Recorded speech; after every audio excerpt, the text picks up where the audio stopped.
Sonnets. One.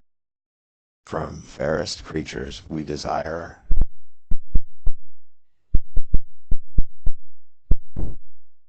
that thereby beauty's rose might never die, but as the riper should by time decease, his tender air might bear his memory.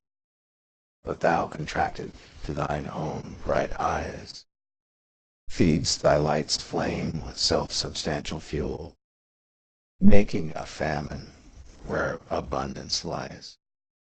Thyself thy foe, to thy sweet self too cruel.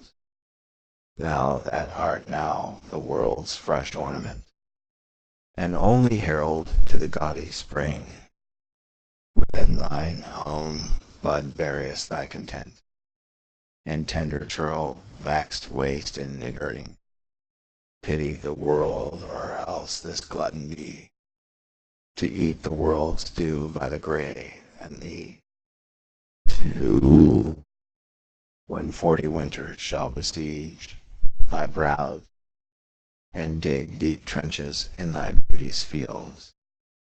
Thy youth's proud livery, so gazed on now, will be a tattered weed of small worth hell.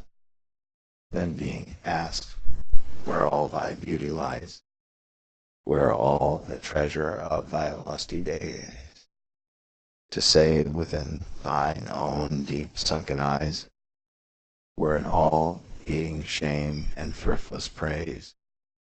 How much more praise deserved thy beauty's use, if thou couldst answer this fair child of mine, shall sum my count and make my old excuse, proving his beauty by succession thine. This were to be new made when thou art old, and see thy blood warm when thou feelest it cold. 3.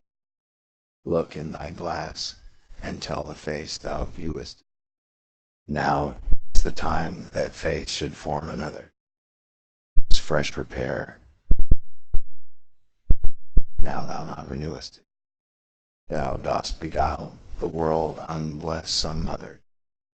For where is she so fair whose unheard womb disdains the tillage of thy husbandry? Or who is he so fond will be the tomb of his self-love to stop posterity? Thou art thy mother's glass, and she in thee calls back the lovely April of her prime. So thou through windows of thine age shalt see, despite of wrinkles, this thy golden time. But if thou live remembered not to be, die single, and thine image dies with these. 4. Unthrifty loveliness, why dost thou spend upon thyself thy beauty's legacy? Nature's bequest gives nothing, but doth lend, and being frank, she lends to those are free. Then, beauteous niggard, why dost thou abuse the bounteous largest given thee to give? Profitless usurer, why dost thou use so great a sum of sums, yet canst not live?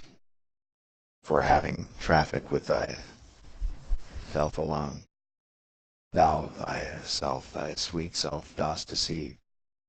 Then how, when nature calls thee to be gone, what acceptable audit canst thou leave ye? Thy used beauty must be tuned with thee, which used lives, executor to be. 5.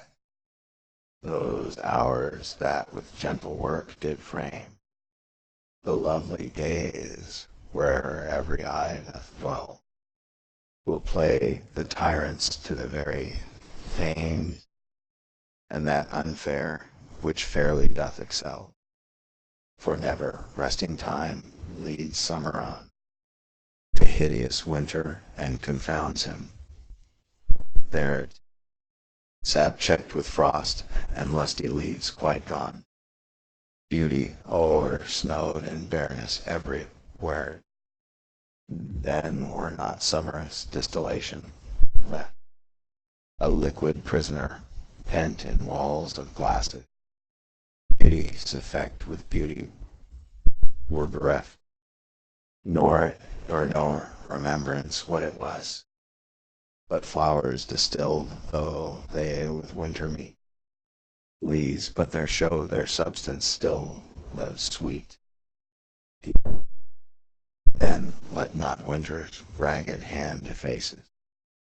In thee, thy summer, ere thou be distilled. Make sweet some vile treasure, thou some place. With beauty's treasure, ere it be self-killed. That use is not forbidden usury, which happies those that pay the willing loan. That's for thyself to breed another these, or 10 times happier, be it 10 for one. 10 times thyself were happier than thou.